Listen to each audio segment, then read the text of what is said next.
I always look at the unit as a guideline. They give you a map that leads you from one point to another point, but how you get there, that's how you put your own thought process techniques, even these skills, because we do have a guideline of skills, but from the two anchor texts that were given, those are the ones that I think that concept schools want to ensure that we cover, because of course those skills are aligned with the objectives, with the air test that we as a teacher are accountable for. But once you figure out the objectives that need to be taught, then you can start going into I don't know, your repertoire. Go into your repertoire of the things that you want to add that will enhance the assignment. I have used all of the close readers for each of the units. For Unit 1, I did nothing but modeling and guided practice. It was just so that they could get in the habit of reading the test. With the close reader, it tells them step by step what to look for and actually why they're looking for it. So Unit 1 was nothing but a model, so they know what type of expectations that I was looking for, so that by the time we're progressing through Unit 2 and now we're on Unit 6, it's like waking up and taking a shower. Today I know what I'm going to do and I know how to do it. For some of the kids, it's always challenging for them. And those are the kids that you really have to pay attention to from the very beginning, and you'll see it when you actually get their papers back to see how many how many they actually answered, and then how many they answered correctly. So those are the ones I spotlight on from the very beginning.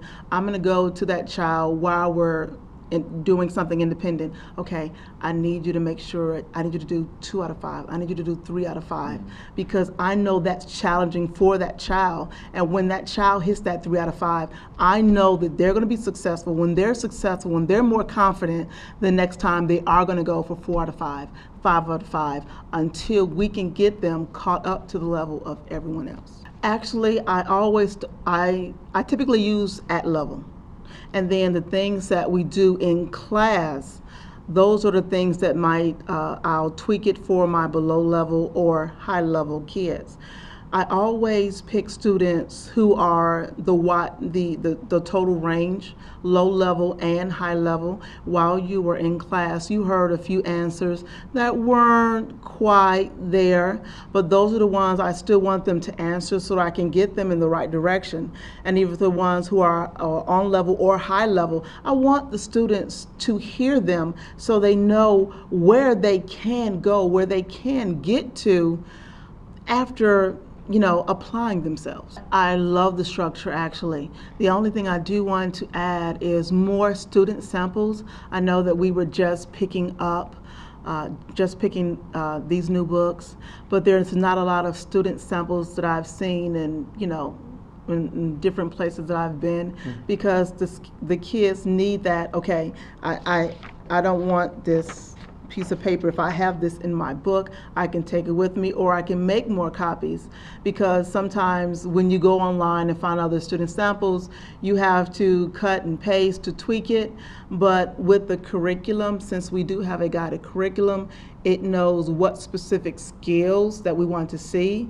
The rubric is perfect for the grading, but if the kids can see a sample that fits that rubric. So what I've done for this particular year, for the performance tasks that are at the end of each unit, I always keep their performance tasks. So next year I will have a student sample to show my kids of I should keep the the low, the medium, the high, but actually I'm just keeping the high, because I want them to see where they should be at the end. We start here. We always start drafts. We edit. And then, of course, I get the final draft. I want them to see a good draft. Now, normally, my desks are not actually faced all toward the board. The desks that are paired up, one side is facing the board, the other side is facing the wall. The same thing for the back. The other side is facing the wall. The ones on the wall, they're actually facing the wall. My students love to chatter. They don't like to pay attention sometimes. At the beginning of the year, I had it like this.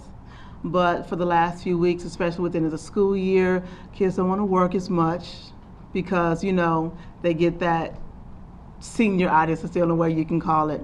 So I've had to change the structure so that they can focus more often. I'm still walking around. I'm still talking with them. I'm still helping them. But the only time they get to turn around is when we're at the board because they're teenagers.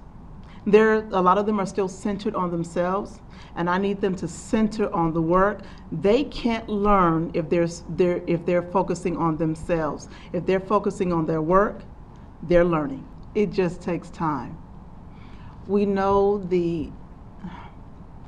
first we start with the theme, the theme of the unit. Everything that we do in class is focused on that theme. Sometimes we have to be innovative and adding things to the unit so that we can tie in everything. With the article that we were reading today, of course you're looking at it before you teach it, so I'm pulling out words that are going to directly tie our vocabulary into our article, and words that they might be shaky on, so I'm giving them that prior knowledge that they'll feel comfortable with. And associations is so important with the students, make sure that what we're talking about today is relevant to them.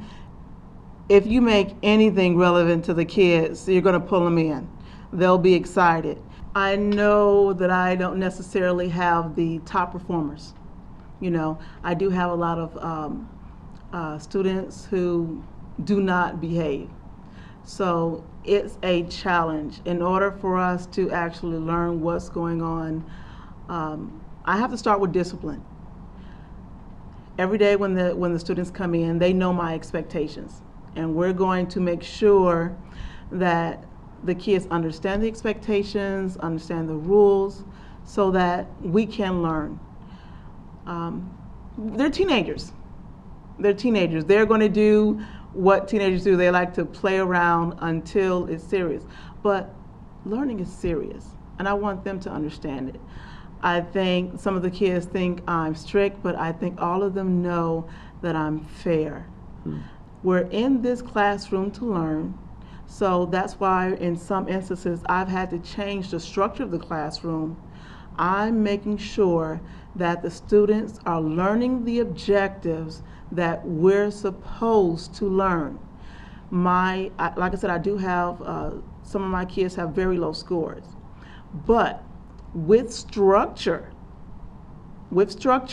and secondary, the curriculum, with structure and the curriculum, my students have shown significant gains. I was very surprised, nicely surprised, about some of the gains that my lower school students had, and even some of my middle and high student achievers had.